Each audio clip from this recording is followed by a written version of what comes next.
जी नमस्कार, मैं ज्योति ढलवाल और इस वक्त हम जींद में मौजूद है और हमारे साथ मौजूद है जींद से विधायक डॉक्टर कृष्ण मिड्ढा जी।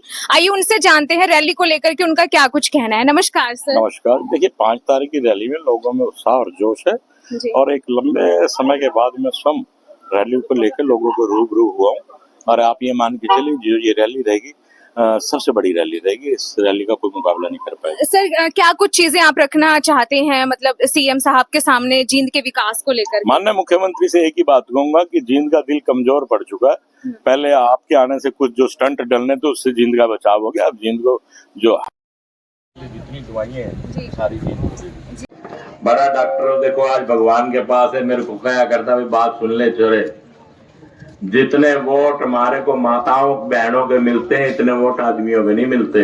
माँ वाला जी इस तरह के कैसे कह सकते आदमी भी बराबर वोट दे? बोला ना, माता भगवती माँ दुर्गा इनके माध्यम से हमको ज्यादा वोट दिलाती है क्योंकि उनका विश्वास दुर्गा पे माँ भगवती पे बहुत ज्यादा था और हर कदम पे आपका साथ रहा। आज हम लोग जो भी है उस माँ भगवती के आशीर्वाद से और आपकी कृपा से हम लोग, मेरा भी मानना है कि आप लोगों का प्यार और आप लोगों का जो माताओं और बहनों का आशीर्वाद होता है ना वो सबसे ज्यादा काम करता है।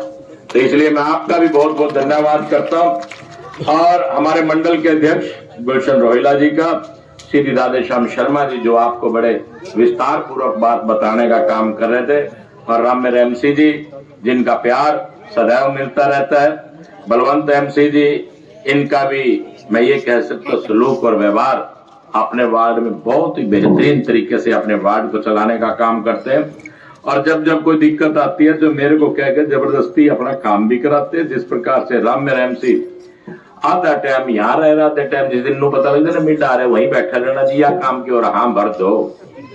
तो इसके लिए और संजय एमसी जिनका जिक्र क्या करूं, बड़े ही शांत स्वभाव के और अपने वार्ड के अंदर बड़े ही निरंतर काम करने वाले और जुझारू नेता हैं। कुलदीप सियाग जी, राजेंद्र इंदौरा जी, कृष्ण खटक जी, जय कुमार वर्मा जी, बहादुर सैनी जी, संजय फौजी जी, सरपंच जी मनोहरपुर, वे आए हुए तमाम इस वार्ड के मेरे साथीगण, बुजुर्गों, नौजवान साथियों, गंगा गौरी गायत्री तुल्य मेरी मातृ शक्ति, व इस देश का भविष्य, प्यारे बच्चों।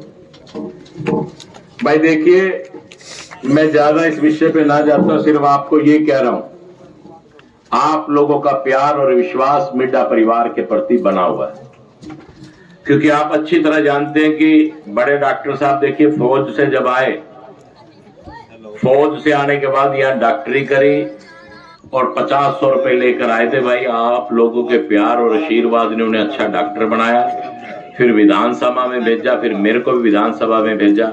बड़े डॉक्टर साहब एक बात क्या करते भाई, मेरे को हमेशा कहा करते, देख बेटे हमने बड़ी गरीबी देखी है और गरीबी का एहसास है मेरे को। जिंदगी में एक ही बात याद रखियो, जितनी ज्यादा मदद हो सके। जब मैं डॉक्टरी करा करता तब भी कहा करते बेटे गरीब आदमी आए पैसे नहीं हो तो भाई दवाई दे दियो, क्योंकि हम जानते हैं कि गरीबी का एहसास क्या होता है। मैंने गरीबी देखी है और गरीब आदमी मजबूरी में डॉक्टर के पास आता है और पैसे ना हो तब भी उसका करना चाहिए और उसमें डॉक्टरी में भाव भी होता था। देखिए मैं कहने में गुरेज नहीं करूंगा, आज के टाइम में एक प्रोफेशन बन गया। उस समय यूं कहते थे डॉक्टरी एक सेवा है, दोनों काम है, इससे परिवार भी पलता है और इसी बहाने सेवा भी हो जाती है। लेकिन आज ये प्रोफेशन बन चुका बहुत ज्यादा, जो भाव है वो इस धंधे से खत्म हो चुका है। इस डॉक्टरी से पैसा ही सब कुछ हो गया इसमें। लेकिन जो डॉक्टर आज भी इस भाव से सेवा करता है, कोई बात नहीं, मजबूर आदमी है, अगर पैसे नहीं है तो कोई बात नहीं, फिर दे देंगे। ये कौन किसके जाके नु कहता जी मेरे पे पैसे नहीं, क्योंकि बड़े डॉक्टर साहब ने गरीबी देखी थी। यही बात उन्होंने मेरे को हमेशा सिखाई और इसी बात पे चलने का प्रयास हम लोग करते हैं। मेरा प्रयास रहता है कि गरीब व्यक्ति आ गया, मैं ये नहीं कहता वो डॉक्टर मिड्ढे के द्वार पर है, एक ही बात मान के चलता हूं कि ये देवी के दरबार में आया, देवी के दरबार से को खाली नहीं जाना चाहिए।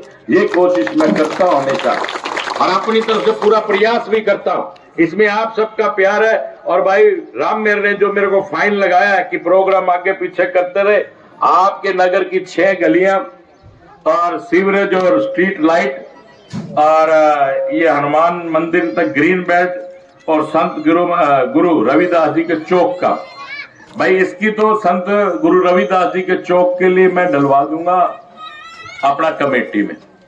जो जगह स्थान चुना जाएगा, चिन्हित किया जाएगा, उस पर देख लेंगे। बाकी जो काम किए भाई रुकन नहीं दूंगा। जैसे जैसे पैसा आता रहेगा तुम्हारा काम होता रहेगा, कहने की जरूरत नहीं पड़ेगी। सीधी साफ सी बात है भाई। मैंने आज तक आप लोगों से कहा, आपने इतने टाइम, बहुत से बुजुर्ग बैठे, इन्होंने हरियाणा जब से बना है, अनेक आपके जींद में मंत्री आए, एमएलए आए। जब से हरियाणा बना 1966 से, तब से लेके एमएलए मंत्री आपके जींद में आते रहे। आप कल्पना करके देखिए, मैंने जब से आप लोगों के आशीर्वाद से, तब से आप विकास को गिनती कर लीजिए, तब से आप उस पैसे की गिनती कीजिए जो हमने माननीय मुख्यमंत्री जी से लेने का काम किया, और उन पिछले सारे एमएलए मंत्रियों का टोटल मार लो और आप अपने भाई का अकेला टोटल कर लियो। आपका भाई, आपका बेटा ज्यादा पैसे लेकर इस जींद के विकास के लिए है, क्योंकि चीज जो दिखती है वो आप लोगों के सामने है। आप खुद देख सकते हो कि आज से 10-15 साल पहले जींद कैसा था और आज 10 साल बाद जींद कैसा, आप कल्पना करके देख सकते हो। हर चीज को आप देख लीजिए। आपका मेडिकल कॉलेज बन के तैयार हो चुका है। इस साल के अगस्त सितंबर में उस परमात्मा ने चाहा और मुख्यमंत्री का आशीर्वाद रहा, आपके इस जींद के अंदर मेडिकल कॉलेज के अंदर 100 बच्चे एमबीबीएस बनने की पहली पढ़ाई स्टार्ट कर देंगे, पहली क्लास। और भाखड़ा का पानी 1.5 से पौने 2 साल के बीच के अंदर ही आप लोगों के पास पहुंच जाएगा। आप भाखड़ा का नीला पानी पीने का काम करोगे। एक बात पे आप मान के चलिए, जो बात मैंने कही आपसे, इन गलियों सड़कों को भूल जाइए। ये गलियां सड़कें बनती रहेंगी, टूटती रहेंगी। आज तक बहुत नेता है, बहुत एमसी आई, गली बनाई, गली टूट गई, सीवरेज जला, सीवरेज टूट गया, लेकिन आपके जींद को किसी ने कोई ऐसी चीज देने का काम नहीं किया जिसको दादा बढ़ाए पोता बढ़ते। मेडिकल कॉलेज आपको देने का काम किया। आज के 5 साल के बाद आप ये मान लीजिए कोई नया घर बनाते हैं तो उसको बसने में टाइम लगता है। 5 साल के बाद इस मेडिकल कॉलेज को आप देखेंगे कि आपको कहीं बाहर जाने की जरूरत नहीं पड़ेगी। आपके बच्चे, आपकी बेटियां, आपके पढ़ने वाले बेटे बेटियां, चाहे वो नर्स का कोर्स करें, चाहे वो डॉक्टर एमबीबीएस बनना चाहे, उनको बाहर जाने की जरूरत नहीं पड़ेगी, वो जींद के मेडिकल कॉलेज में बनेगा। आज आप देखिए कि आपको देखने से ही लगता होगा कि किस प्रकार से आप जींद जैसे शहर में नहीं, कई बाहर आ गए। 9 नेशनल हाईवे जींद को छूने का काम कर रहे हैं। जैसे जैसे ये नेशनल हाईवे बनेंगे, आस पड़ोस के लोग जो फैक्ट्रियां लगाना चाहते हैं, आज दिल्ली की दूरी, जींद की दूरी मात्र 2 घंटे की दूरी रहेगी। आज जींद के अंदर आप हरियाणा के किसी कोने में चले जाइए, जींद सेंटर पॉइंट है। लगभग 3 से 3.5 घंटे के अंदर हरियाणा के किसी भी कोने में आप जा सकते हैं। यहां से चंडीगढ़ जाना हो 2.25 घंटे, यहां से राजस्थान का बॉर्डर